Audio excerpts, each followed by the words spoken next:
Chemistry grade 10 FBISC unit number 2 matter के अंदर publisher की एक्सरसाइज आज हम लोग सॉल्व करेंगे, जो कि पेज नंबर 22 से पेज नंबर 23 तक है। अब के अंदर पब्लिशर वाले हर SLO से रिलेटेड MCQ शॉर्ट क्वेश्चन और एक्सटेंडेड रिस्पॉन्स क्वेश्चन प्रोवाइड करते हैं। तो मैंने क्या किया है कि पूरी एक्सरसाइज इस तरह लेंथ में सारी मैंने रख दी हुई है और मैं इसे यहाँ सामने जो सॉल्व करने की ज़रूरत पड़ेगी उसे मैं यहाँ सामने सॉल्व करती जाऊँगी, ठीक है। तो अभी हम लोग अपना सबसे पहला क्वेश्चन देखें तो MCQ से रिलेटेड है। ये हमारे पास SLO है जिससे रिलेटेड MCQ शॉर्ट क्वेश्चन है। MCQ हमारे पास during the process of melting how does the kinetic energy of particle change according to the kinetic particle theory. तो काइनेटिक पार्टिकल थ्योरी मेल्टिंग के दौरान रिमेन कांस्टेंट रहेगी, kinetic energy constant रहती है और पोटेंशियल एनर्जी बढ़ती है कम होती है। उसके बाद sublimation is a process where a substance changes state directly from solid to gas. उसके बाद है according to the kinetic particle theory what happens to the internal energy of gas particles during condensation. यानी condensation के वक्त internal energy के साथ क्या होगा, तो इंटरनल एनर्जी जो है वो इंक्रीज करेगी। कंडेंसेशन के वक्त इंटरनल एनर्जी, अच्छा उन्होंने क्या पूछा आप लोगों से, कंडेंसेशन। तो कंडेंसेशन के वक्त इंटरनल एनर्जी डिक्रीज करती है, क्यों? क्योंकि पार्टिकल्स जो हैं वो गैस से आप लोगों के पास लिक्विड में आ रहे हैं, यानी दूर से करीब आ रहे हैं। तो जब करीब आते हैं तो आप लोगों के पास पोटेंशियल एनर्जी कम होती है, और जब पोटेंशियल एनर्जी कम होगी तो इंटरनल एनर्जी डिक्रीज करेगी, ठीक है। पोटेंशियल एनर्जी और काइनेटिक एनर्जी दोनों मिलकर इंटरनल एनर्जी बनाते हैं, एक भी डिक्रीज करेगी तो पूरी इंटरनल एनर्जी डिक्रीज करेगी। उसके बाद शॉर्ट रिस्पॉन्स क्वेश्चन है explain the behaviour of particle and their energy during freezing. तो फ्रीजिंग के वक्त क्या होता है, फ्रीजिंग के वक्त लिक्विड से सॉलिड में जाता है। तो लिक्विड से सॉलिड में जा रहा है, यहाँ पे मैं ऐसा क्यों लिख देती हूँ, यानी शॉर्ट रिस्पॉन्स क्वेश्चन है। लिक्विड से सॉलिड में जा रहा है, इसका मतलब है दूर वाले पार्टिकल्स करीब आ रहे हैं, यानी पोटेंशियल एनर्जी कम हो रही है, और पोटेंशियल एनर्जी कम होती है तो फिर वो कहाँ जाती है, वो रिलीज हो जाती है इन द एनवायरनमेंट। तो this is an exothermic reaction. यही आप लोगों ने बात लिखनी है कि जो आप लोगों के पास टोटल आप लोगों के पास जो इंटरनल एनर्जी है वो डिक्रीज करती है, क्योंकि आप लोगों के पास पोटेंशियल एनर्जी डिक्रीज करी है, और this is an exothermic reaction.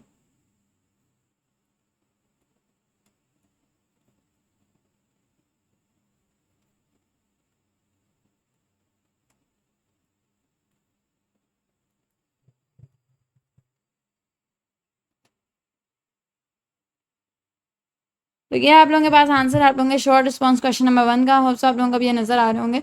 Short response question number 2 है how does the kinetic particle theory describe the process of boiling. यानी बॉइलिंग को काइनेटिक पार्टिकल थ्योरी किस तरह डिस्क्राइब करती है। बस आप लोगों ने ये 3 बातें लिखनी है कि प्रोसेस कौन सा है, इसके अंदर इंटरनल एनर्जी के साथ क्या हो रहा है, और इसके अंदर इस प्रोसेस के अंदर होता क्या है। तो ये एनर्जी ट्रांसफर हम लोग इसे कहते हैं कि एनर्जी ट्रांसफर का मेथड क्या है, या ये एक्सोथर्मिक है एंडोथर्मिक है। तो बॉइलिंग के अंदर क्या हो रहा है, आप लोगों के पास कि लिक्विड टू गैस जा रही है, और जब लिक्विड से गैस जा रही है तो करीब वाले पार्टिकल्स दूर जा रहे हैं, और जब करीब वाले पार्टिकल्स दूर जा रहे हैं तो आप लोगों की पोटेंशियल एनर्जी बढ़ रही है, और as a result internal energy जो है वो भी इंक्रीज कर रही है।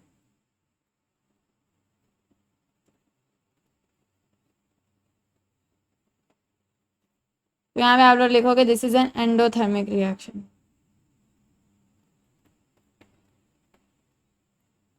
ठीक है। ये शॉर्ट रिस्पॉन्स क्वेश्चन नंबर 2 का आंसर हो गया। शॉर्ट रिस्पॉन्स क्वेश्चन नंबर 3 हमसे कह रहा है कि what condition allow sublimation to occur directly from gas to solid without a liquid phase. यानी लिक्विड फेज क्यों नहीं होता है सब्लिमेशन के दौरान। तो इसका आंसर ये होता है कि कुछ टेम्परेचर्स के ऊपर लिक्विड स्टेट जो है, लिक्विड फेज जो है वो स्टेबल नहीं होता, और आप लोगों को कंडीशन इस तरह की दे दी जाती हैं कि जो आप लोगों के सॉलिड के पार्टिकल हम इतने ज़्यादा एनर्जेटिक हो जाते हैं कि वो डायरेक्टली सॉलिड से गैस में कन्वर्ट हो जाते हैं। तो some temperature and pressure do not आप लोग लिखो in some temperature and pressure liquid state of some substances is not stable। इसकी अगर एक एग्जांपल ले लें तो वो कार्बन डाइऑक्साइड है। कार्बन डाइऑक्साइड लिक्विड फॉर्म में हमारे प्रेशर, हमारे टेम्परेचर जो है, यानी 1 atm जो हमारा प्रेशर होता है, इसके अंदर कार्बन डाइऑक्साइड लिक्विड फॉर्म में नहीं होती आप लोगों के पास स्टेबल।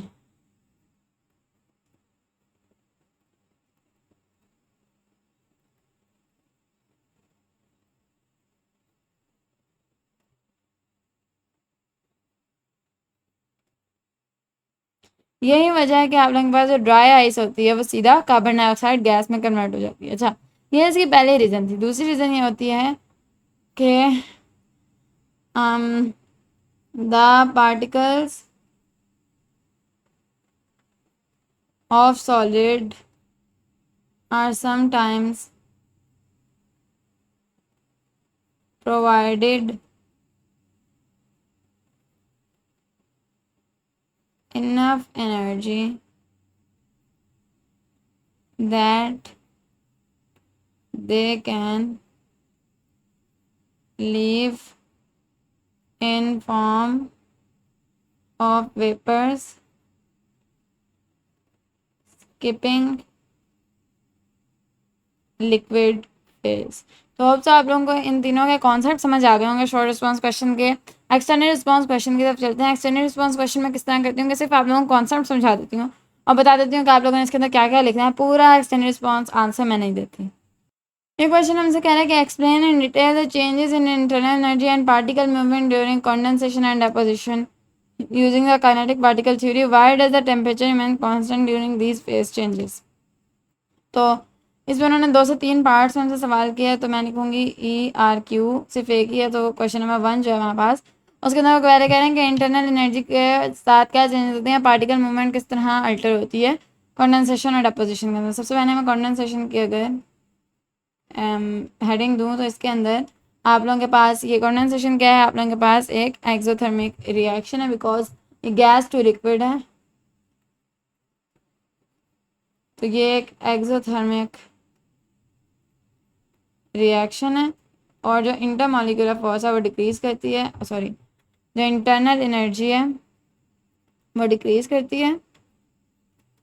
क्यों, ये हम लोगों ने पहले ही पढ़ा, क्योंकि जो आप लोगों के पास पोटेंशियल एनर्जी है वो भी डिक्रीज करिए। ऐसे मैं एक्सप्लेन नहीं करूँगी इसे। जो डेपोजिशन है उसकी अगर बात करें तो deposition is the process of gas turning directly to solid. अब चूँकि दूर वाले पार्टिकल्स करीब आ रहे हैं तो ये भी एक एक्सोथर्मिक प्रोसेस ही है और इसके अंदर भी जो इंटरनल एनर्जी है वो डिक्रीज करेगी।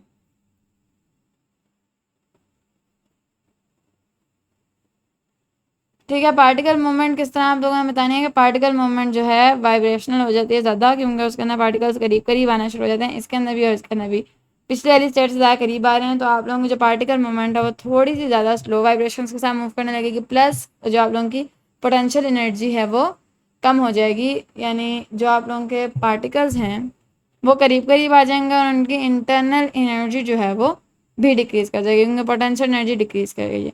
अच्छा, मैंने आप लोगों को पहले भी एक्सप्लेन किया था कि जब आप लोग दो चीज़ों को दूर लेकर जाते हैं तो उनकी पोटेंशियल एनर्जी बढ़ती है और जब करीब लेके आते हैं तो उनकी पोटेंशियल एनर्जी कम हो जाती है। ठीक है, तो यह आप लोगों ने काइनेटिक पार्टिकल थ्योरी की बिना पर पढ़ लिया कि कंडेंसेशन और डेपोजिशन के अंदर इंटरनल एनर्जी और पार्टिकल मूवमेंट किस तरह अल्टर हो रहे होते हैं।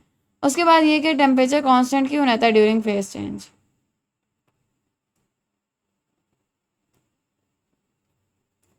तो temperature remains constant here as temperature depends on average kinetic energy and kinetic energy is not changed with the energy provided. Besides, this energy is used to change potential energy। ठीक है, इसका long extended response question का total answer है। अगले SLO की तरफ चलते हैं। ये एसएलओ हमसे कह रहा है कि distinguish between evaporation and boiling. Evaporation और बॉइलिंग के दरमियान हम लोगों ने फ़र्क करने वाला है। सर हमसे कह रहा है which of the following is a key difference between evaporation and boiling. Evaporation occurs at a specific temperature, गलत, यहीं से मैं छोड़ रही हूँ। So boiling occurs at a specific temperature while evaporation can occur at any temperature। ये बात इनकी ठीक है। evaporation takes place throughout the liquid, नहीं, गलत। boiling happens only in solids। आगे what is true about evaporation but not boiling। जो evaporation के बारे में ठीक हो boiling के बारे में ना हो बात। It occurs only at the boiling point, गलत. It happens at all parts of the liquid, गलत. It takes place at any temperature, ठीक. It releases heat into the surrounding, गलत. ये कूल होता है, हीट नहीं सराउंडिंग में लेके जाता. During boiling, which characteristics distinguish it from evaporation? Boiling occurs only at the surface. Boiling happens throughout the liquid. Boiling occurs at any temperature, गलत. Boiling does not involve heat, गलत. अच्छा, short response question की तरफ चलते हैं. हमारा पहला short response question है, डिस्क्राइब टू की differences between evaporation and boiling. तो इवेपोरेशन और बॉइलिंग के दरमियान में मैं बहुत बार डिफरेंसेस बता चुकी हूँ. ऐसा क्यूज़ है हमारे पास. तो टू की डिफरेंसेस क्यों बताने, इसका और इसका आंसर मैं एक साथ दे देती हूँ और सारे डिफरेंसेस लिख देते हैं. तो ये दोनों पहले हम लोग इन दोनों का आंसर करते हैं. अच्छा, अगले क्वेश्चन पे एक बार पढ़ लें, अगर उनके भी आंसर हो जाए. Why does evaporation occurs at any temperature by boiling requires a specific temperature. तो इवेपोरेशन एक सरफेस फिनोमेना है. इसमें बस सरफेस से पार्टिकल्स में उठना होता है, तो वो किसी भी टेम्परेचर पे उठ सकते हैं. उनके सिर्फ एनर्जेटिक पार्टिकल्स में उठना है, तो वो किसी भी टेम्परेचर पर उठ जाएंगे. और जो बॉइलिंग है वो स्पेसिफिक टेम्परेचर बेस पे होती है, क्योंकि उसके अंदर सारा एट द होल लिक्विड के अंदर आप लोगों के पास पार्टिकल्स में उठना होता है. नीचे से भी पार्टिकल्स उठते हैं बॉइलिंग के अंदर, तो इसके अंदर आप लोगों को एनर्जी प्रोवाइड करनी पड़ती है, क्योंकि सारे पार्टिकल्स के पास इतनी एनर्जी नहीं है कि वो लीव कर सकें. इवेपोरेशन के अंदर सिर्फ सरफेस पार्टिकल्स लीव करते हैं, इनके पास इतनी एनर्जी होती है. अगला क्वेश्चन है, how does the location of particles movement differ between evaporation and boiling. तो इवेपोरेशन में बस सरफेस पार्टिकल्स मूव करते हैं, उनकी लोकेशन, वो जो पार्टिकल्स होते हैं उनकी बस मूवमेंट डिफर करती है, उनकी बस मूवमेंट अल्टर होती है सरफेस की. और बॉइलिंग के अंदर पूरे लिक्विड के अंदर के पार्टिकल्स मूव करते हैं, और पूरे लिक्विड के अंदर के पार्टिकल्स आप लोगों के पास वेपर्स में कन्वर्ट होता है. इन दोनों के मैं रिटन आंसर अभी देती हूँ. सबसे पहले हम लोग इस लॉन्ग क्वेश्चन और पहले शॉर्ट क्वेश्चन का आंसर देते हैं. तो ये वो आंसर है जो मैं कह रही हूँ, मैं बहुत बार पढ़ा चुकी हूँ. सेपरेट एक्सेल उसके अंदर पढ़ा चुकी हूँ, फिजिक्स और केमिस्ट्री दोनों के अंदर के हमारे पास टॉपिक आ गया है. उसके बाद ये कि ये मैं NBF की एक्सरसाइज सॉल्व कराते हुए भी करा चुकी हूँ, तो ये मैं बहुत बार करा चुकी हूँ. मैं दोबारा एक्सप्लेन नहीं करूँगी, बट आप लोग एक बार पढ़ लो, ठीक है. ये बहुत ज़्यादा पूछा जाने वाला कॉमन क्वेश्चन है. उसके बाद मैं इन दोनों के आप लोगों के पास रिटर्न आंसर्स भी प्रोवाइड करती हूँ. आंसर्स के अंदर लिखा वही हुआ जो मैंने भी बताया है, बस मैंने थोड़ी एग्जाम वर्डिंग के अंदर लिख दिए, और आप लोग इसको आसान करके भी लिख सकते हो. जो मैंने बात की है बस आप लोगों ने वो लिखनी है. कॉन्सेप्ट की बात आ गई, ये थोड़ा एग्जाम की परफेक्ट वर्डिंग है, आप लोग इसे अपनी वर्डिंग में भी समझा सकते हो, ठीक है. अच्छा, अगले एसएलओ की तरफ चलते हैं. यह एसएलओ हमसे कह रहा है कि interpret heating and cooling curves in terms of kinetic particle theory. तो सवाल है, what occurs at a flat section of a heating curve. Heating curve का जो फ्लैट सेक्शन होता है कौन सा होता है, फेज चेंज वाला. टेम्परेचर इंक्रीज स्टेडली, गलत. Kinetic energy of particles increases, गलत. Particles rearrange while temperature remains constant. थोड़ी सी बात ठीक है. Substance undergoes no phase changes. तो this is the correct answer. उसके बाद है, according to kinetic particle theory what happens during a slope portion of a cooling curve. तो स्लोप पोर्शन जो है आप लोगों के पास काइनेटिक पार्टिकल थ्योरी के अंदर, उसके अंदर या तो टेम्परेचर बढ़ा होता है कम हो रहा है. Particles lose potential energy only. The particles slow down resulting in temperature decrease. Particles speed up as they lose heat. The intermolecular forces decrease significantly. तो आई थिंक यहाँ पे वो ना कूलिंग कर्व की बात है ना, तो लूज पोटेंशियल एनर्जी की ही बात हो रही. तो particle lose potential energy only. ठीक है. यहाँ पे असल में आप लोगों के पास काइनेटिक एनर्जी लूज हो रही है, गलत है. Particle slow down resulting in a temperature decrease. The particle speed up as the lose heat. देखिए, जैसे जैसे लूज करेंगे वो हीट को, वो स्पीड अप नहीं हो सकता. तो ये तो बात इनकी गलत हो गई ना, यानी उन्होंने दोनों चीज़ें ही आप लोगों को रिलेटेड नहीं बताई. उसके बाद इंटरमोलिकुलर फोर्सेस डिक्रीज सिग्निफिकेंटली, गलत. यहाँ पोटेंशियल एनर्जी ज़्यादा सिग्निफिकेंटली डिक्रीज या इंक्रीज नहीं करी होती. कर्व जो आप लोगों के पास लो पोर्शन है, वहाँ पे पोटेंशियल एनर्जी बहुत ज़्यादा सिग्निफिकेंटली चेंज नहीं हो रही होती, सिर्फ काइनेटिक एनर्जी ज़्यादा सिग्निफिकेंटली चेंज होती है. उसके बाद हमारा अगला एमसीक्यू है, when a substance freeze what does a heating cooling curve show.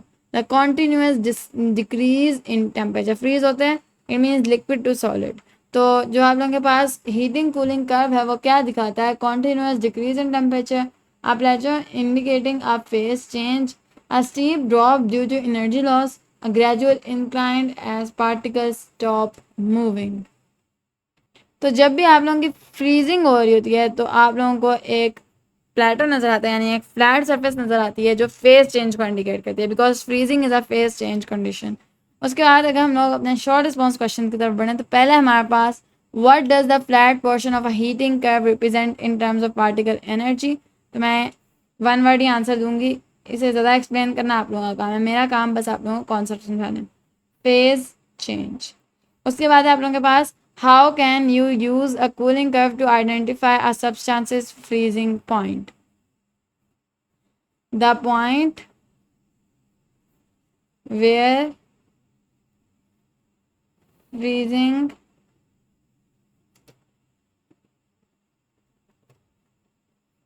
Flat surface, क्योंकि फ्रीजिंग एक फ्लैट सरफेस होती है, इज शोन। यानी जहाँ पे एक फ्लैट सरफेस होगी उसके ऊपर लिखा होगा फ्रीजिंग पॉइंट, उसके साथ जो आप लोगों के पास रीडिंग होगी वो आप लोगों के पास फ्रीजिंग पॉइंट होता है, ठीक है। और ये कूलिंग और कर्व के अंदर आप लोगों को नजर आ जाता है। उसके बाद है explain why temperature does not change during the melting process according to the kinetic particle theory. तो क्यों नहीं चेंज होता? Because the energy is not used to change kinetic energy, it just changes potential energy and thus temperature remains constant। अभी लग रहा होगा मैं बहुत तेज़ भाग रही हूँ, ऊपर ऊपर से गुजर रही हूँ, क्यों? क्योंकि ये लेटेंट हीट, ये जो आप लोगों के पास फेज चेंज का कॉन्सेप्ट है, पिछले एक दो एसएलओस में इसके बारे में बहुत ज़्यादा पूछा गया है और मैं बता भी चुकी हूँ। इसी एक्सरसाइज के अंदर पूछा गया है, एनबीएफ के एक्सरसाइज के अंदर बहुत ज़्यादा डिटेल से पढ़ा, अलग अलग एसएलओस में पढ़ा, तो अब हर बार मैं इसकी डिटेल समझाऊँ या पॉसिबल नहीं है। मैं लिखती जा रही हूँ, अगर कुछ समझ नहीं आ रहा तो अलग वाले एसएलओस देख के आए। अब हम लोग एक्सटेंडेड रिस्पॉन्स क्वेश्चन की तरफ बढ़ते हैं। ये लॉन्ग क्वेश्चन है, हमसे दोबारा से उस फ्लैट सरफेस और स्लोप पोर्शन का पूछ रहा है और ये कह रहा है कि पोटेंशियल एनर्जी और काइनेटिक एनर्जी किस तरह चेंज होती है इन स्लोप और प्लेटियो जो सरफेस हैं उनके अंदर। तो मैं एक बार अब इसको दोबारा से एक्सप्लेन कर देती हूँ सारे ग्राफ को, बिकॉज ये बहुत ज़्यादा सवाल आ रहा है, ऐसा ना हो कि फिर मैं कहीं भी एक्सप्लेन ना करी। तो मैं एक हीटिंग कर्व बना देती हूँ रफ सा,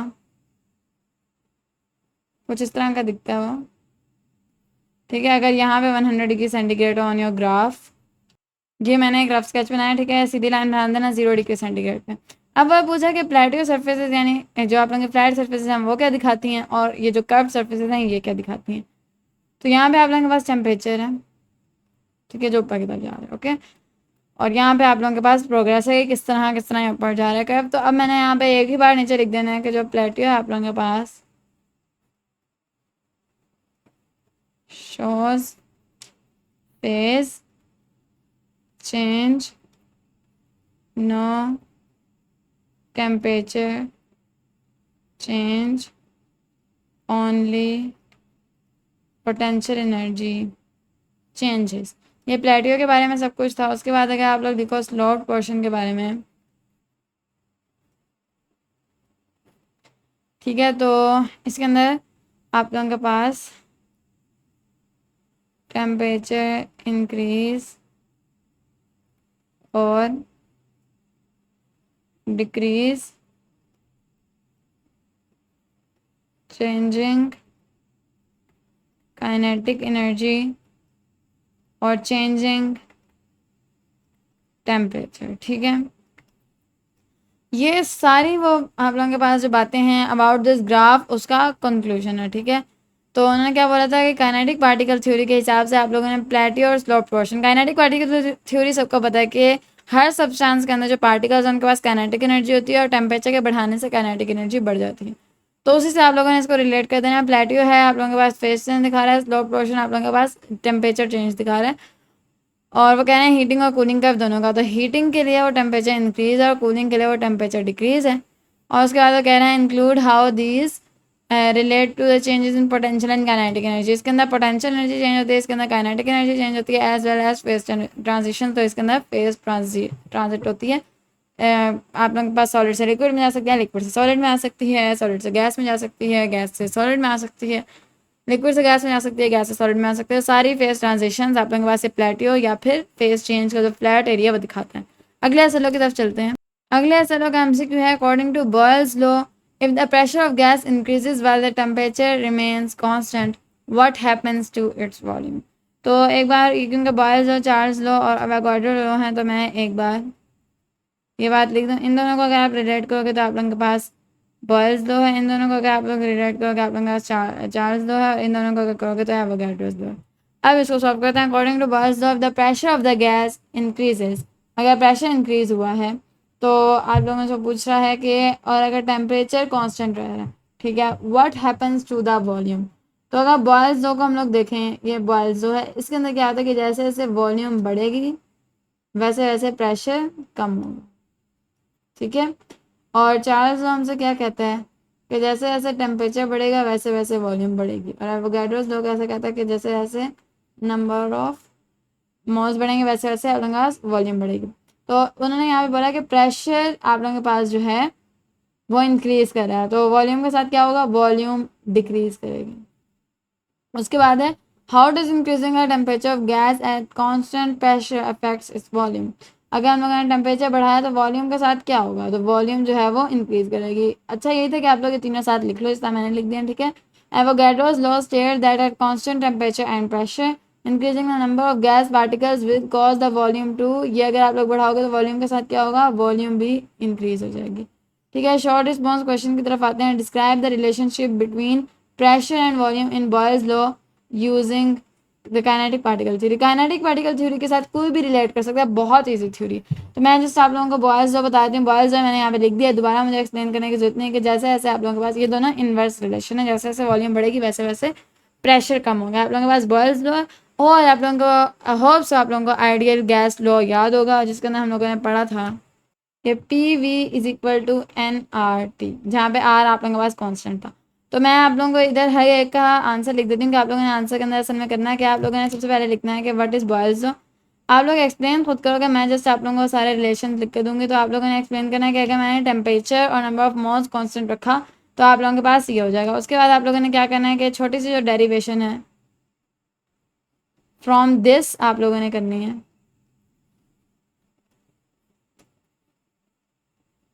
आप लोगों के पास यहाँ पे कांस्टेंट आ जाएगा, आप लोग क्या करोगे पी, ये आप लोग यहाँ पे रख सकते हो वी, जो मर्जी रख लो, ठीक है। ये तो यहाँ से आप लोगों के पास कांस्टेंट भी हो गया और यहाँ से आप लोगों के पास ये भी हो गया बस। और बाकी आप लोगों ने लिख देना कि इनके दरमियान में इनवर्स रिलेशन है। बाकी सब लोगों को हम लोगों ने कांस्टेंट रखा है, बाकी सब लोगों को कह दिया, बाकी सब यूनिट्स को या बाकी सब चीज़ों को हम लोगों ने कांस्टेंट रखा है। ऐसा क्यों। नंबर 2 हमसे कह रहे हैं कि how does the kinetic particle theory explain the volume increase of a gas when temperature rises, यानी वॉल्यूम के साथ क्या होगा, टेम्परेचर राइज करेगा। तो यहाँ पे आप लोगों ने चार्ल्स लॉ बताना है, जिसके अंदर आप लोग क्या करोगे, ये मैं दूसरा क्वेश्चन बता रही हूँ। इसके अंदर आप लोग क्या करोगे कि T is directly proportional to V, फिर आप लोग इसकी छोटी सी डेरिवेशन कर दोगे from this ideal gas law. तो इसके अंदर आप लोगों ने क्या करना है कि वी को एक तरफ रखना है और टी को दूसरी तरफ रखना है। बाकी सबको आप लोगों ने कॉन्स्टेंट, क्योंकि वी और टी एक तरफ है। और फिर आप लोग क्या कर सकते हैं, V by T is equal to constant. तो आप लोगों ने कॉन्स्टेंट भी बता दिया कि वो रेशियो है वॉल्यूम और टेम्परेचर के दरमियान। ऐसा क्यों। नंबर 3 हमसे कह रहा है कि explain how adding more gas particles at constant temperature and pressure affect the gas volume according to Avogadro's law. देखो आप लोग साथ अगर डायग्राम सुनाओगे ना तो आप लोगों के सवाल तब पूरे होंगे। डायग्राम्स मैंने अलग अलग एसएलओज में बना के दिखाएंगी थी, इसलिए मैं यहाँ पे दोबारा नहीं बनाऊंगी। और मैंने आप लोगों को बताया था कि ये लॉज तो अपनी जगह, आप लोगों की कॉमन सेंस भी इन सारे लॉज को प्रूव कर देती है। तो यहाँ पे वो कह रहे हैं कि एवोगाड्रोस लॉ किस तरह ठीक जाता है। तो एवोगाड्रोस लॉ, ये आप लोगों ने जो बेसिक चीज़ें करनी है, सबसे पहले आप लोगों ने एवोगाड्रोस लॉ लिखना है, देन उसकी जो सिंपल सी डेरिवेशन है, क्योंकि वो 2 लाइनों में हो जाएगी, तो शॉर्ट क्वेश्चन में वही डेरिवेशन कर देना, सही है। तो आप लोगों ने यहाँ पर लिखना है V is equal to N, V is directly proportional to N, और यहाँ पे आप लोग करोगे V by N is equal to constant, ठीक है। तो आप लोगों को ये भी पता लगा कि कांस्टेंट जो है उसकी क्या आप लोगों के पास रेशियो बन रही है। एक्सटेंडेड रिस्पांस क्वेश्चन हमसे कह रहा है, पहला एक्सटेंडेड रिस्पांस क्वेश्चन के using the kinetic particle theory explain how the change in pressure and constant temperature affect gas volume, provide a specific example that illustrate this relationship. तो क्या कह रहा है कि प्रेशर को चेंज करने पे आप लोगों के पास किस तरह वॉल्यूम चेंज होगा। आप लोगों ने यहाँ पे बॉयल्स लॉ लिखना है। असल में आप लोगों से क्या कहता है कि आप लोगों ने बॉयल्स लॉ लिखना है, बॉयल्स लॉ को एक्सप्लेन करना है, उसकी डेरिवेशन ऑफ कोर्स करनी है, उसकी डायाग्राम बनानी है एंड देन एक स्पेसिफिक एग्जांपल देनी है जो इस रिलेशनशिप को शो करे। तो इसकी एक जो एग्जांपल आप लोगों के पास प्रैक्टिकल लाइफ से वो ये, आप लोग एक सिरिंज ले लो, ठीक है। ये बहुत ज़्यादा एक आप लोग कह सकते हो सिंपल सी एग्जांपल है। एक आप लोग सिरिंज ले लो, उसके अंदर हवा भरी हुई है, ठीक है। अब आप लोगों ने क्या करना है, चाहे उसके अंदर आप लोग पानी भी भर दो, आप लोग किसी के ऊपर भी ये बॉयल्स लो और चार्ल्स लो लगा सकते हो, और ये तीसरा एवोगैड्रो लो भी लगा सकते हो ऑफ कोर्स। तो हम लोग गैसेस के ऊपर भी काम करें क्योंकि हमारा ऐसा लोग कहता है गैस पार्टिकल्स। तो हम लोग गैसेस के ऊपर काम करें, हम लोगों ने सिरिंज के अंदर जगह छोड़ देनी है, ऑफ कोर्स वहाँ पे वैक्यूम तो नहीं होगा, वहाँ पे गैस होगी। तो वहाँ पे गैस है, आप लोगों ने क्या करना है, सिरिंज को थोड़ा सा पीछे से खींचना है। इसका क्या मतलब, आप लोगों ने वॉल्यूम बढ़ाया और प्रेशर अंदर से ऑटोमेटिकली गिर जाएगा। क्यों? क्योंकि जो पार्टिकल्स हैं उनको ज़्यादा स्पेस मिल गई, वो ज़्यादा खुले खुले हो गए हैं और वो लेस फ्रिक्वेंटली आप लोगों की वॉल्स के साथ कोलाइड कर रहे हैं। तो यही वजह है कि फिर उस वक्त प्रेशर आप लोगों का गिर जाता है। अच्छा, ये गलती बच्चे कर सकते हैं कि आप लोग ये कह दो कि एक कंटेनर के अंदर हम लोगों ने गैस को बंद किया और हम लोग नीचे से हीट अप कर रहे हैं, तो पार्टिकल्स के जो प्रेशर, इंटरनल प्रेशर बढ़ा, उसकी वजह से वॉल्यूम बढ़ी है। तो आप लोगों ने टेम्परेचर को अल्टर किए बगैर काम करना है। अगर मैं समझाऊँ ये गलती, तो कुछ बच्चे कहते हैं कि कंटेनर है ना हमारे पास, इसी एग्जाम्पल को समझाने के लिए वो कहते हैं कि हम लोगों ने नीचे से इसे हीट दी है, ये पार्टिकल्स तेज हो गए हैं, अब हमारे पास इंटरनल प्रेशर बढ़ गया और इसकी वजह से वॉल्यूम खुद ब खुद बढ़ जाएगा।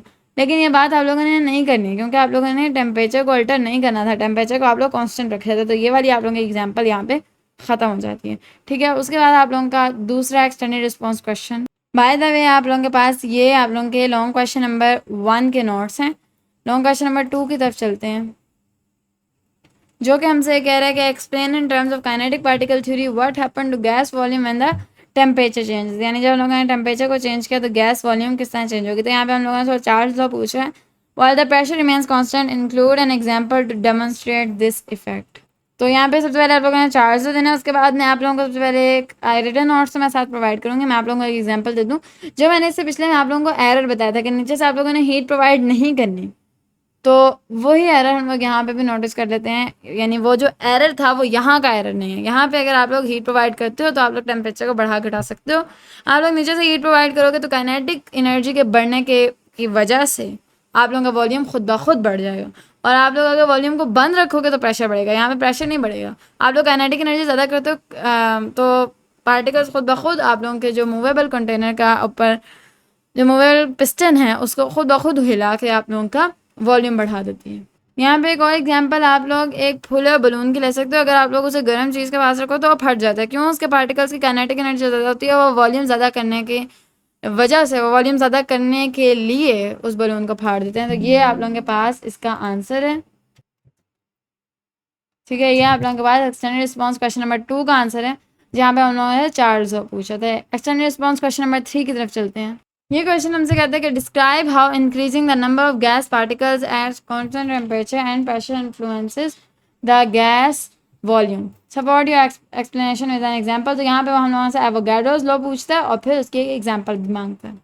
तो एग्जांपल बहुत सिंपल है, कंटेनर के अंदर अगर आप लोग एक गैस को बढ़ा देते हो यानी उसके नंबर ऑफ मोल्स को बढ़ा देते हो, ऑफ कोर्स वॉल्यूम तो बढ़ेगी क्योंकि उस गैस को ज़्यादा वॉल्यूम चाहिए। तो चूंकि अब डेली लाइफ से एक स्पेसिफिक एग्जांपल चाहिए, तो यहाँ पे हम लोग टायर के अंदर हवा भरने की एग्जांपल लेते हैं कि जब आप लोग उसके अंदर हवा के पार्टिकल ज़्यादा करते हो तो उसका वॉल्यूम बढ़ जाता है, उसके अंदर हवा भर जाती है। अब इसका आंसर आप लोगों के पास थर्ड वाला जो लॉन्ग क्वेश्चन आप लोगों के पास, इसका आंसर ये है, जिसके अंदर आप लोगों से एवोगाड्रोस लॉ पूछा था, ठीक है। होप सो ये आप लोगों को तीनों लॉज, बल्कि 3 ही लॉज बनते हैं, तो तीनों लॉज आप लोगों को समझ आए होंगे, Boyle's law, Avogadro's law and आप लोगों का चार्ल्स लॉ है। तीनों लॉज आप लोगों को समझ आए होंगे, इनकी एग्जांपल्स भी समझ आई होगी। अगले एसएल लॉ की तरफ चलते हैं, ठीक है। अब हम लोग इसके एमसीक्यूज की तरफ चलते हैं। How does an increase in external pressure effect the boiling point of a liquid. जैसे जैसे एक्सटर्नल प्रेशर बढ़ता है बॉइलिंग पॉइंट बढ़ता है और बॉइलिंग मुश्किल हो जाती है। तो जैसे जैसे आप लोगों के पास एक्सटर्नल प्रेशर बढ़ेगा बॉइलिंग कम होगी,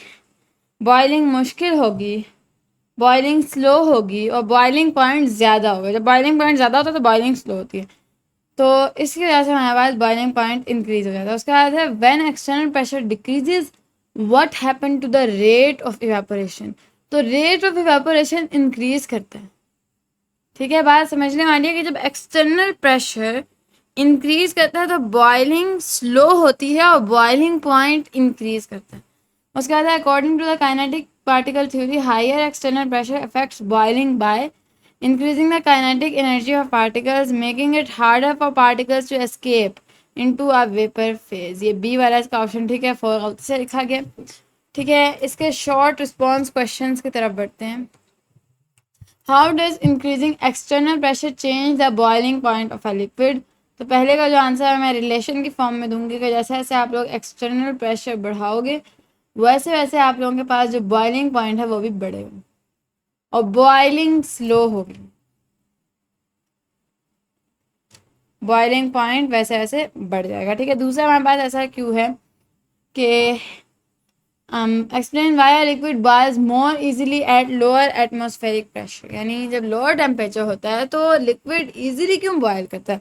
बिकॉज लिक्विड के अंदर, बॉइलिंग के अंदर आप लोगों के लिक्विड के पार्टिकल्स ने वेपर्स में कन्वर्ट होना होता है और ये वेपर्स में इजीली तब कन्वर्ट हो सकते हैं ऊपर से कम प्रेशर लगे। अगर ऊपर से प्रेशर का दबाव बहुत ज़्यादा हो तो इनका वेपर्स में कन्वर्ट होना मुश्किल हो जाए। तो ये आप लोगों के पास आपका शॉर्ट रिस्पॉन्स क्वेश्चन नंबर 2 है। शॉर्ट रिस्पॉन्स क्वेश्चन नंबर 3 को देखें। What happens to the rate of evaporation when the external pressure is lowered. तो जैसे जैसे आप लोगों का एक्सटर्नल, ये मैंने आप लोगों को बताया था आप लोगों का रिलेशन।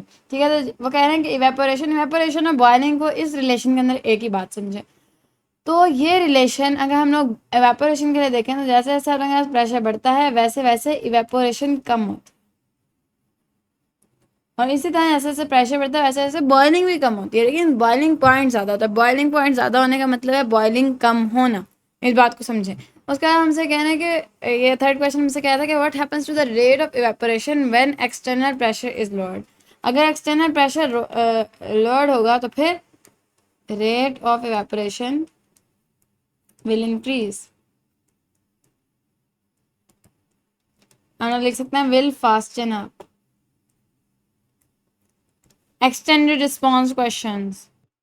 ये वाला क्वेश्चन में हमसे पूछता है कि एक्सटर्नल प्रेशर बढ़ाने से आप लोगों के पास किस तरह बॉइलिंग पॉइंट अल्टर होता है। जैसे जैसे आप लोग प्रेशर बढ़ाओगे वैसे वैसे आप लोगों के पास बॉइलिंग पॉइंट भी बढ़ जाएगा एक लिक्विड का। फिर आप लोग इसकी एग्जांपल दे सकते हो, प्रेशर कुकर जैसे हो गया और हायर एल्टीट्यूड्स पे किस तरह ये कुकिंग के इफेक्टिवनेस को भी अल्टर करता है। सारी आप लोग एग्जांपल्स देके इसको एक एक्सटेंडेड रिस्पॉन्स क्वेश्चन बना सकते हैं। उसके बाद सेकंड हमने से क्वेश्चन ये पूछा जा रहा है कि what happens to the rate of evaporation when external pressure is reduce. वो ही सेम क्वेश्चन जो आप लोगों के पास क्वेश्चन नंबर 3 था शॉर्ट रिस्पॉन्स क्वेश्चन के। जैसे जैसे प्रेशर बढ़ेगा वैसे वैसे इवेपोरेशन कम होगी। तो हमसे कह रहे हैं कि हम लोगों ने ये कम कर दिया तो फिर इसके साथ क्या होगा? ये बढ़ जाएगा, ऑफ कोर्स फास्टर अप हो जाएगा। अभी मैंने बताया। थर्ड हमारे पास जो है एक्सटर्नल रिस्पॉन्स क्वेश्चन ही हम लोग कर रहे हैं, लेकिन मैं सिर्फ एक लाइन के अंदर इसका आंसर कर रही हूँ, आप लोगों ने इसको खुद एक्सटेंड करना। Can you provide a real world example that shows how external pressure changes effect boiling और इवेपोरेशन। हाँ जी, इसकी हम लोग एग्जांपल ज़रूर देंगे। सबसे पहले हम लोग एक एग्जांपल देंगे प्रेशर कुकर की, जिसके अंदर आप लोग क्या करते हो, एक्सटर्नल प्रेशर बढ़ा देते हो, जिसकी वजह से जो आप लोगों का बॉइलिंग पॉइंट है वो भी बढ़ जाता है। ठीक है, आप लोग बस कॉन्सेप्ट समझो, एक्सटेंड करना आप लोगों का काम। बॉइलिंग पॉइंट बढ़ जाता है।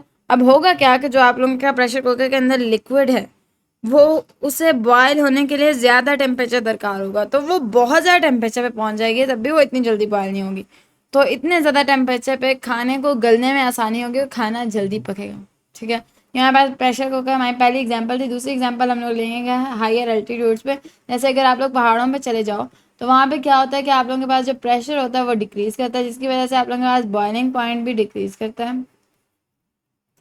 और बॉइलिंग पॉइंट के डिक्रीज़ करने की वजह से बहुत जल्दी सारा पानी आप लोगों का एवेपोरेट हो जाता है, बहुत जल्दी आप लोगों का सारा पानी बॉयल हो जाता है और आप लोगों का मसला हो जाता है कि अब आप लोगों के खाने को इतना टेम्परेचर ही नहीं मिला कि वो गले और पके। तो फिर हायर एल्टीट्यूड्स पे, पहाड़ों पे खाना पकने में देर लगती है। अगले एसएलओ की तरफ चलते हैं। गिवन एसएलओ हमसे कह रहा है कि explain the diffusion of gases in terms of kinetic particle theory. What causes gas particle to diffuse throughout the container? Gravity pulling नहीं, collisions that distribute energy among particles, intermolecular forces drawing particles closer, or decrease in gas temperature. Interesting question. तो इसका answer है आप लोगों के पास answer number B, collisions that distribute energy among particles. किस तरह, क्योंकि जो आप लोगों के पास अपने पार्टिकल्स होते हैं in any container, gas particles, वो एक दूसरे से टकराते रहते हैं कॉन्स्टेंटली और वो अपनी काइनेटिक एनर्जी ट्रांसफ़र करते हैं, जिसकी वजह से वो हर तरफ स्कैटर हो जाते हैं और यही रिजल्ट करता है उनकी इवन डिस्ट्रीब्यूशन की हर तरफ। फिर अगला हमारे पास है, which of the following statements about diffusion is true according to the kinetic particle theory. Diffusion occurs faster at lower temperature, गलत। तेज़ टेम्परेचर पर तेज़ होती है। Heavier gas molecule diffuse faster than lighter one, गलत। Diffusion is a result of random movement and collision of gas particle. Gas particle must be heated to diffuse at all, galat. What is the primary factor that influences the rate of gas diffusion? The size of the container, nahi. The random motion and collision of gas particle, the intermolecular forces of gas, the pressure on the gas. तो ये आप लोगों के पास सही answer है। तो यहाँ पे ये तीनों आंसर करने के बाद हमें ये बात बता रही है, collisions, random collisions of gas particles बहुत ज़्यादा ज़रूरी है टू कंडक्ट डिफ्यूजन। ठीक है, शॉर्ट रिस्पॉन्स क्वेश्चंस की तरफ बढ़ते हैं। Why do lighter gas molecule diffuse faster than heavier ones according to kinetic particle theory? क्योंकि लाइटर जो होते हैं उनके पास ज़्यादा एवरेज काइनेटिक एनर्जी होती है, तो वो ज़्यादा तेज़ी से मूव करते हैं, ज़्यादा कोलाइड करते हैं, ज़्यादा एनर्जी ट्रांसफ़र करते हैं, ज़्यादा स्कैटर होते हैं। तो आप लोग ये सवाल कर सकते हो कि एट अ गिवन टेम्परेचर तो हर पार्टिकल की इक्वल काइनेटिक एनर्जी होनी चाहिए, एवरेज काइनेटिक एनर्जी। तो चूँकि एवरेज काइनेटिक एनर्जी डिपेंड करती है मास और वेलोसिटी पे, हाफ mv², तो जिसकी कम मास होगी उसकी ज़्यादा वेलोसिटी होगी। ठीक है, कम मास होगी, ज़्यादा वेलोसिटी होगी उस वाले पार्टिकल की, ताकि वो काइनेटिक एनर्जी को अटेन करे। तो इसी वजह से वो तेज़ी से मूव करेगा और तेज़ी से स्कैटर करेगा। अगला हमारे पास क्वेश्चन है, how does the kinetic particle theory explain the movement of gas particle that leads to diffusion? तो काइनेटिक पार्टिकल थ्योरी हम लोगों से कह रही है, काइनेटिक पार्टिकल थ्योरी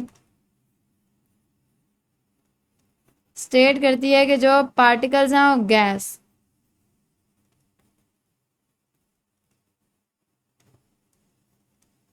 वो रैपिड और कांस्टेंट मोशन में,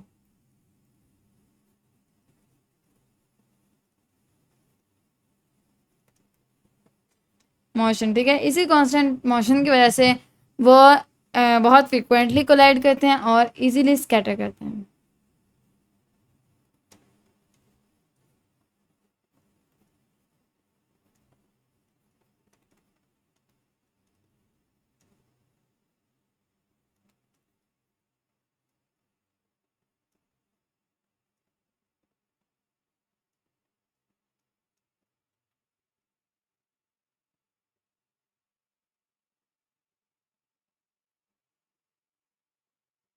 ये हमारे पास हमारा शॉर्ट रिस्पॉन्स क्वेश्चन नंबर 2 का आंसर हो गया। शॉर्ट रिस्पॉन्स क्वेश्चन नंबर 3 है, what happens to the rate of diffusion when temperature of the gas increases and why?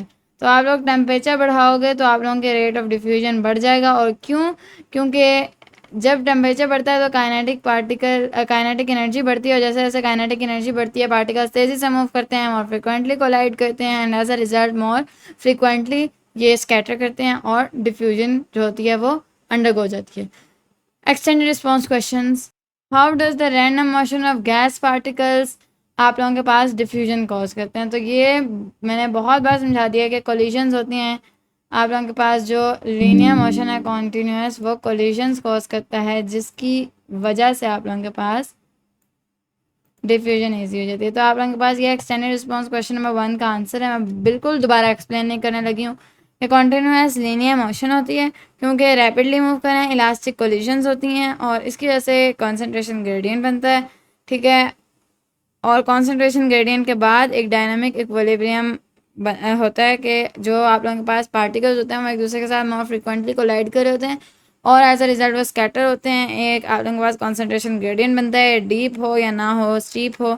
तो इस पर आप लोगों की जो डिफ्यूजन है उसका रेट डिपेंड करेगा। और फिर सारी आप लोगों की जगहों को फिल करने के लिए आप लोगों के जो पार्टिकल्स हैं वो इवनली स्प्रेड हो जाएंगे। ठीक है, उसके बाद अगर हम लोग दूसरे एक्सटेंडेड रिस्पॉन्स क्वेश्चन की बात करें तो है, what role does temperature play in the rate of diffusion? Temperature जैसे जैसे बढ़ेगा वैसे वैसे डिफ्यूजन भी बढ़ेगी। ये मैंने अभी अभी आप लोगों को समझा दिया है। तो चूँकि टेम्परेचर के बढ़ने के साथ डायरेक्टली काइनेटिक एनर्जी बढ़ती है, स्पीड तेज़ होती है और फिर आप लोगों के पास मिक्सिंग जो है वो तेज़ी से होती है और जो आप लोगों के पास डिफ्यूजन है वो भी क्विकली होती है। तीसरा एक्सटेंडेड रिस्पॉन्स क्वेश्चन है कि how does the mass of gas particles effect the diffusion process?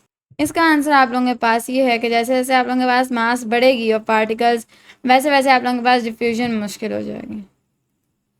अब ये मैंने बताया कि जिसकी मास ज़्यादा होती है उसकी जो आप लोगों के पास काइनेटिक एनर्जी है वो कम होती है। इसी वजह से वो इसी वजह से वो जो है वो मुश्किल से मूव करती है और स्लोली वो कंसंट्रेशन ग्रेडियंट बनता है, स्लोली मिक्सिंग होती है और स्लोली डिफ्यूजन होती है। ठीक है, तो यहाँ पे अब आप लोग देखो ये किस तरह बात की हुई है कि कांस्टेंट टेम्परेचर पे एवरेज काइनेटिक एनर्जी जो है वो कांस्टेंट होती है हर गैस के लिए। अब आप लोगों की अगर तो मास कम होगा तो आप लोगों को वेलोसिटी बढ़ानी पड़ेगी ताकि जो आप लोगों के पास एक कांस्टेंट काइनेटिक एनर्जी है वो हर पार्टिकल अटेन कर सकें। अब लाइटर गैसेस के अंदर क्या होता है कि जिनके अंदर आप लोगों के पास स्मॉलर मासेस होते हैं उनकी स्पीड तेज़ हो जाती है, और जो हैवियर गैसेज हैं उनके क्योंकि मासेस कम होते हैं तो उनकी मासेस क्योंकि ज़्यादा होते हैं उनकी स्पीड कम हो जाती है ताकि हर तरह का पार्टिकल इस काइनेटिक एनर्जी को अटेन कर सके। तो ये पेपर में लिखने का तरीका है। एक्शन रिस्पॉन्स क्वेश्चन नंबर 3 था ये। अगले एसएलओ की तरफ चलते हैं। इस एसएलओ के एमसीक्यूज हैं, how does increasing the molecular mass of gas particle affect the rate of diffusion. तो जैसे जैसे आप लोग मास बढ़ाओगे वैसे वैसे आप लोगों के पास डिफ्यूजन कम होगी। What happens to the diffusion rate of a gas when the temperature increase. Temperature जब इंक्रीज होता है तो फिर आप लोगों के पास डिफ्यूजन भी इंक्रीज करती है। शॉर्ट रिस्पॉन्स क्वेश्चन है, why do lighter gas molecule diffuse faster than heavier ones. तो ये मैंने बथेरी बार समझा दिया कि बात कि जैसे जैसे आप लोगों के पास अच्छा एक गिवन टेम्परेचर पे आप लोगों के सारे पार्टिकल्स की काइनेटिक एनर्जी एक ही होनी चाहिए। अब काइनेटिक एनर्जी का आप सबको फॉर्मूला पता है, हाफ एम वी स्क्वायर। अब जो आप लोगों के पास पार्टिकल छोटा होगा उसकी मास कम होगी तो उसकी वेलोसिटी ऑटोमेटिकली ज़्यादा हो जाएगी ताकि यही वाली काइनेटिक एनर्जी उस पार्टिकल की हो, और जिसकी मास ज़्यादा होगी उसकी वेलोसिटी ऑटोमेटिकली कम हो जाएगी, और वेलोसिटी किस आप लोगों के पास रेट से कम होगी, अंडर रूट, ठीक है, अंडर रूट 2 के रेट से कम हो जाएगी। ठीक है, वो आप लोग समझ जाओगे। और जैसे जैसे आप लोगों के पास मास ज़्यादा होगी वैसे वैसे आप लोगों के पास वेलोसिटी कम होती जाएगी ताकि ये वाली काइनेटिक एनर्जी वो बड़ा वाला पार्टिकल भी अटेन कर सकें।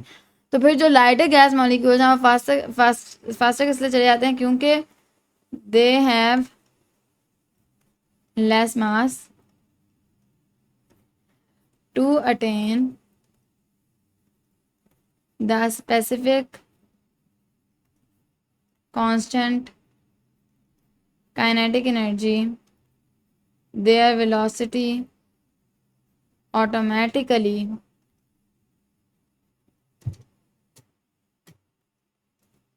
इंक्रीजेस। ठीक है, ये आप लोगों के पास answer of short response question number 1। दूसरा है, how does temperature affect the kinetic energy of particles and their diffusion rate. अब मैं थोड़ा सा भी और एक्सप्लेन नहीं करने लगी, मैं जैसे आप लोगों को रिलेशन देती हूँ कि टेम्परेचर जो है वो काइनेटिक एनर्जी को बढ़ाएगा और काइनेटिक एनर्जी के बढ़ने से आप लोगों के पास डिफ्यूजन ज़्यादा होगी क्योंकि पार्टिकल्स ज़्यादा स्कैटर करके एक स्टीप डिफ्यूजन ग्रेडियंट बनाएंगे और फिर वो इजीली एक इक्विलिब्रियम को रीच करेंगे। Explain why diffusion rates are lower for gases with larger molecular masses. दोबारा मैंने नहीं एक्सप्लेन करना।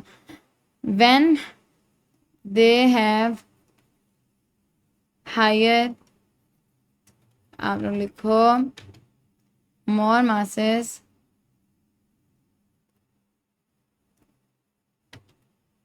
To attain specific kinetic energy, their velocity automatically reduces, जिसकी वजह से स्कैटरिंग कम होती है और इक्विलिब्रियम स्लोली रीच होता है।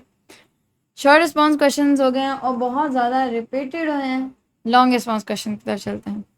ये एक्सटेंडेड रिस्पॉन्स क्वेश्चन हमें कहता है कि जो सामने एक्सपेरिमेंट हुआ हुआ है ये दोनों जो गैसेस हैं दोनों एंड्स पे ये लाइट गैसेस पड़ी हैं, वो कह रहे हैं कहाँ पे दोनों गैसेस मिलेंगी, और जो वाइट रिंग है जो बीच में बनी हुई है वो क्या इंडिकेट कर रही है, relative rates of diffusion of HCl and ammonia. एक तरफ HCl पड़ी है एक तरफ अमोनिया। अब आप लोगों को ऑफ कोर्स ये जो डायग्राम है नज़र नहीं आ रही होगी तो मैंने ये डायग्राम बड़ी की है, मैं यहाँ पे इसे रखने लगी हूँ एस। ठीक है, अब हम लोग इसको पढ़ने की कोशिश करते हैं। मैं कह रहे हैं कि इस तरफ आप लोगों के पास एक मिनरल वूल है जिसके अंदर हाइड्रोक्लोरिक एसिड है, और इस तरफ आप लोगों के पास मिनरल वूल है जिसके अंदर आप लोगों के पास अमोनियम सोल्यूशन है। तो अमोनिया गैस डिफ्यूज करके यहाँ तक आ जाती है जब तक HCl यहाँ तक आती है, तो दोनों आगे इस जगह पे मीट कर जाती हैं और ये आप लोगों के पास एक वाइट रिंग है।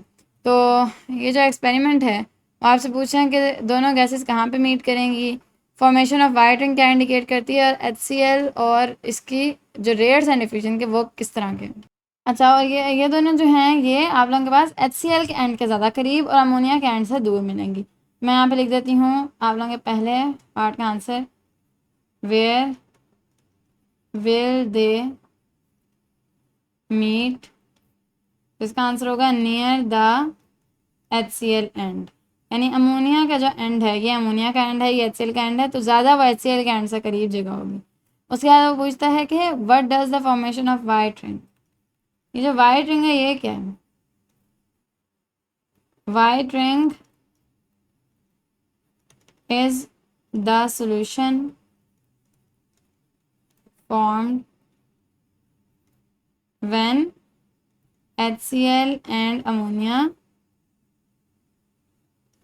reacted, यानी जब ये दोनों गैसेस रिएक्ट किए हैं तो आप लोगों के पास ये वाइट रिंग सी एक सोल्यूशन बन गया। उसके बाद ये पूछ रहे हैं कि इन दोनों के रेट्स क्या हैं, डिफ्यूजन रेट्स। तो इन दोनों के डिफ्यूजन रेट्स की बात करें तो अमोनिया का काफ़ी ज़्यादा है फ्रॉम दैट ऑफ HCl। क्यों? क्योंकि जो अमोनिया का मोलर मास है is less than that of molar mass of HCl। ठीक है, ये हमारे पास इस एक्सटेंडेड रिस्पॉन्स क्वेश्चन का आंसर था। अगले एसएलओ की तरफ चलते हैं। डायग्राम से हम वापस जूम आउट हो गए हैं। अब हम लोग इस एसएलओ के अंदर जूम इन करते हैं कि which of the following is a common application of sublimation. Melting ice cubes नहीं, solid air fresheners yes, boiling water गलत, डिजॉल्विंग शुगर, यानी किस तरह के ऑप्शंस दिए हैं। In which situation is sublimation use to transition directly from a solid to a gas. Printing documents on regular paper नहीं, complex shapes बनानी है 3D प्रिंटिंग के अंदर। Freezing water into ice cubes, ये क्या बात हुई। Heating a liquid to produce steam, ये भी गलत है। What property of certain solids make sublimation useful in air fresheners. High melting point, low boiling point, high density, ability to change directly from solid to gas at room temperature. Ethic use, यानी short response questions. Provide 2 examples of everyday items or processes that rely on sublimation and briefly explain how they work. तो उन्होंने हमसे बोला everyday items और processes, तो हम लोग को इस तरह के देंगे ज़्यादा कॉमन हो इन एवरीडे लाइफ। और मैं ब्रीफली एक्सप्लेन सिर्फ बोल के करूँगी, लिख के नहीं, ठीक है। सबसे पहला जो हमारे पास है इसके अंदर हमारे पास एक जो हम लोग ले लेते हैं हम लोग मथ बॉल्स, मॉथ बॉल्स, ठीक है। ये आप लोग कपड़ों के अंदर रखते हो, ये सॉलिड फॉर्म में होती है, आहिस्ता आहिस्ता वेपर्स में कन्वर्ट होती है। इन वेपर्स की मदद से कीड़े आप लोगों के कपड़ों के करीब नहीं आते, आप लोगों के कपड़ों को ख़राब नहीं करते। और ये मथ बॉल कुछ महीनों बाद जहाँ पे आप लोगों ने रखी थी वहाँ से ख़त्म हो जाती हैं, क्योंकि सारी की सारी वेपर्स में कन्वर्ट हो चुकी होती हैं। और इनके वेपर्स चूँकि इतने डेंजरस होते हैं कि उनके करीब आप लोगों के कीड़े मकोड़े नहीं आते, जो आप लोगों की टिड्डियाँ होती हैं जो कपड़ों को खा जाती हैं उनके करीब नहीं आती। इसी तरह थिएटर फॉग जो है आप लोगों की, वो भी किस तरह बनती है, थ्रू ड्राई आइस, ठीक है। बहुत स्टनिंग आप लोगों के थिएटर फॉग इफेक्ट्स क्रिएट होते हैं थ्रू ड्राई आइस। एक और दे देती हूँ क्योंकि इतनी ज़्यादा डेली लाइफ नहीं लग रहा, तो हम लोग लिखेंगे फूड प्रिजर्वेशन। फूड प्रिजर्वेशन के अंदर भी सब्लिमेशन यूज़ होती है। पहले जमाया जाता है आप लोगों के फूड को, तो उसका लिक्विड जम जाता है और फिर उसे इस तरह की कंडीशंस के अंदर रखा जाता है कि वो सीधा सब्लिमेट हो जाता है। फिर आप लोगों के फूड के अंदर कोई लिक्विड रह नहीं गया तो फिर वो ख़राब नहीं होता आप लोगों का फूड। इसी तरह 3D प्रिंटिंग भी ले लो, जो कि मुझे 3D प्रिंटिंग बार बार लिख लिख के मैं अब इससे अक गई हूँ। आप लोग ले लो इसके बाद अपने एयर फ्रेशनर्स, ठीक है। इनमें से आप लोग कोई सी भी एग्जांपल दे दो, ये सारी चाहे दे दो, दो दो लाइनों में सबको एक्सप्लेन कर दो। मैंने कर दिया एक्सप्लेन, ठीक है। How does sublimation in solid air fresheners compare to melting when it comes to releasing fragrance, give an example. तो अगर हम इस क्वेश्चन के आंसर की बात करें, वह कह रहे हैं कि आप लोगों ने कंपेयर करना है मेल्टिंग को अपने एयर फ्रेशनर्स के साथ जो सीधा सब्लिमेशन के प्रोसेस के थ्रू जाते हैं, और फिर एक एग्जांपल देनी है कि किस तरह ये दोनों कंपेयर होने के बाद कौन सा ज़्यादा इफेक्टिव था, उसकी एग्जांपल। तो इसे हम लोग कंपेयर इस तरह करेंगे कि जो एयर फ्रेशनर्स होते हैं ना, वो सॉलिड से सीधा गैस में कन्वर्ट होते हैं, फ्रेग्रेंस भी फैलाते हैं और कोई पीछे लिक्विड का मैसी चीज़ें भी नहीं छोड़ते, लिक्विड की मैसी जो रेजिड्यूज रह जाते हैं वो भी नहीं छोड़ते। और जब मेल्टिंग है, यानी अगर ये लिक्विड फॉर्म में जाता तो पहले वो सारा पानी का जो मैस होता है वो क्रिएट होता, एंड देन फ्रेगरेंस में कन्वर्ट होता है। सब्लिमेशन इसीलिए एयर फ्रेशनर के अंदर ज़रूरी है। उसके बाद एग्जाम्पल्स के अंदर फिर मैंने मैथ्स दिए हैं because that is one of my favourite examples. ठीक है, तो ये हमारे पास हमारे शॉर्ट क्वेश्चन नंबर 2 का आंसर। अच्छा, मैथ्स बॉक्स के अंदर आप लोगों ने क्या बताना है कि अगर ये लिक्विड में कन्वर्ट होता तो फिर इसने बहुत ज़्यादा मैस क्रिएट करना था इन योर ड्रॉर्स, जहाँ पे आप लोग इसे रखोगे कपड़ों के करीब, तो इसके अंदर सब्लिमेशन यूज़ होती है and that is more effective. ठीक है, हमारे पास जो थर्ड हमारा शॉर्ट रिस्पॉन्स क्वेश्चन है वो explain why sublimation is use in 3D printing, include a specific example of a project और material that benefits from this process. तो 3D प्रिंटिंग के अंदर क्यों सब्लिमेशन यूज़ होती है? क्योंकि जो 3D प्रिंटिंग है वो जो सॉलिड है उसको डायरेक्टली गैस में कन्वर्ट करके इस गैस को पेनिट्रेट करने देती है अंदर मटेरियल, और उस मटेरियल के जो फैब्रिक है या वो जो मग है, जो भी चीज़ है, उसके साथ बॉन्ड्स बनाने में हेल्प करती है, ताकि वो जो आप लोगों ने प्रिंट किया, जो डिज़ाइन प्रिंट किया, वो इतनी जल्दी फेड ऑफ ना हो, वो लॉन्ग लास्टिंग हो। और इसके स्पेसिफिक एग्जांपल्स मुझे बहुत अच्छी से मिल गई है, बहुत ज़्यादा अजीम कह सकते हो। ठीक है, और एक इस तरह आप लोग अगर कभी अपने कीबोर्ड्स को देखो तो उसके अंदर जो आप लोगों के कीज़ होते हैं, की कैप्स होते हैं, जो आप लोगों की कीज़ के ऊपर लेटर्स लिखे होते हैं, that are through the process of sublimation. Sublimation के थ्रू इनको आप लोगों की प्लास्टिक के अंदर पेनिट्रेट कराया जाता है, और आप लोगों ने देखा होगा बहुत जल्दी फेड ऑफ नहीं होता। कितनी कितनी उंगलियां आप लोग दिन में इनको लगा लेते हो, बट ये फेड ऑफ नहीं होता। तो दिस इज़ योर आंसर। और ये जो एग्जाम्पल है, आई लव्ड इट, ये आप लोगों ने ज़रूर लिखनी है अगर आप लोगों का क्वेश्चन आता है अबाउट इट। ठीक है, कि किस तरह आप लोगों की जो प्लास्टिक की कैप्स होती हैं, यानी जो आप लोगों के ये लेटर्स लिखे हुए हैं या कीबोर्ड, ये किस तरह through the process of sublimation 3D printing अंदर जाते हैं। ठीक है, last SL of this exercise MCQs है हमारे पास। Word determines how quickly medicine diffuse through the body, the rate of blood flow, the kinetic energy and movement of particles, the colour of the medicine बिल्कुल भी नहीं, the patient's diet, ये भी नहीं, which factors increases the rate of diffusion and of medicine particles in the body, the decrease in particle motion नहीं, क्योंकि हम लोगों ने इंक्रीज करना है, and increase in particle kinetic energy. Larger particle size तो फिर डिफ्यूजन स्लो ही होगी, रिड्यूस टेम्परेचर डिफ्यूजन स्लो ही होगी। ठीक है, SRQs ये तीनों आखिरी शॉर्ट रिस्पॉन्स क्वेश्चन है ऑफ दिस एक्सरसाइज। पहला है how does the kinetic energy of particles effect the rate of which medicine spreads in the body. जब इस तरह का क्वेश्चन आता है तो मैं बस एक रिलेशन देती हूँ, उससे आप लोगों को इसका कॉन्सेप्ट भी क्लियर करा देते हैं, और मैं इसकी ज़्यादा आप लोगों को डिटेल नहीं बताऊँगी। जैसे जैसे काइनेटिक एनर्जी बढ़ेगी वैसे वैसे डिफ्यूजन बढ़ेगी, और ये मैं कोई 2 से 3 SLOs पहले ये बार बार पढ़ा चुके हैं। क्यों? जैसे जैसे काइनेटिक एनर्जी बढ़ेगी वैसे वैसे पार्टिकल मोशन तेज़ होगी, कोलिजन ज़्यादा होंगी, डिफ्यूजन ग्रेडियंट अच्छा बनेगा, आप लोगों के पास जो स्कैटरनेस है वो जल्दी होगी, और डिफ्यूजन क्विकली हो जाएगी, एक इक्विलिब्रियम जल्दी फॉर्म हो जाएगा। ठीक है, दूसरा ऐसा क्यों है हमारे पास, why is the rate of diffusion critical for delivering medicine to different parts of the body. इस क्वेश्चन का आंसर करने के लिए सबसे पहले लफ्ज़ क्रिटिकल को समझते हैं। क्रिटिकल जिस तरह हम लोग फिजिक्स के अंदर पढ़ के आए, क्रिटिकल टेम्परेचर और क्रिटिकल मैग्नेटिज्म, तो ये सब कुछ है क्या? क्रिटिकल का असल में मतलब है दो बाउंड्रीज के बीच में रुका हुआ। जिस तरह हम लोग कहते हैं कि एक पेशेंट बहुत ज़्यादा क्रिटिकल सिचुएशन में, यानी वो लाइफ और डेथ के दरमियान में अटका हुआ है, तो क्रिटिकल का मतलब है कि वो अब ये कहने के रेट ऑफ डिफ्यूजन किस तरह क्रिटिकल है, क्या नहीं है कि रेट ऑफ डिफ्यूजन स्लो या फास्ट हुआ तो वो किस तरह एक बाउंड्री क्रॉस कर सकता है, बिल्कुल बाउंड्री के बीच में किस तरह अटका हुआ है, कि अगर थोड़ा सा तेज़ हुआ तो कुछ और ही हो जाएगा, और थोड़ा सा कम हुआ तो कुछ और ही हो जाएगा, यानी बंदा बच सकता है, बंदा मर सकता है। कब्र में पाँव लटके हुए हैं, तो अगर आप लोगों का रेट ऑफ डिफ्यूजन तेज़ होगा तो फिर भी बंदा बचेगा, वरना क्रिटिकल सिचुएशन है बंदा फिर। ठीक है, तो इसका जो आप लोग आंसर दोगे वो यही दोगे कि जो मेडिसिन है वो अगर तेज़ नहीं होगी तो वो आप लोगों की जो बायोलॉजिकल आप लोगों की जो मेम्ब्रेन्स हैं वो जल्दी क्रॉस नहीं करेगी, टारगेट ऑर्गन्स तक जल्दी नहीं पहुंचेगी, तो अपना काम इफेक्टिवली नहीं कर सकेगी। और इमरजेंसी सिचुएशंस में डिफ्यूजन आप लोगों को जल्दी चाहिए होती है। इसके एग्जांपल मैंने आप लोगों को पहले एस्थमा शॉक्स दिए थे, क्योंकि एस्थमा शॉक्स एकदम लगते हैं, हम लोग बायोलॉजी के अंदर पढ़ के आए हैं, तो उनको एकदम शॉक से रिलीफ देने के लिए पेशेंट्स को एक इफ़ेक्टिव ड्रग देनी होती है जो जल्दी से डिफ्यूज़ करके टारगेट ऑर्गन तक पहुँचे, और उसे सीधा लंग के अंदर ही इंजेक्ट किया जाता है ताकि जो पेशेंट है उसे जल्द से जल्द रिलीफ दी जाए।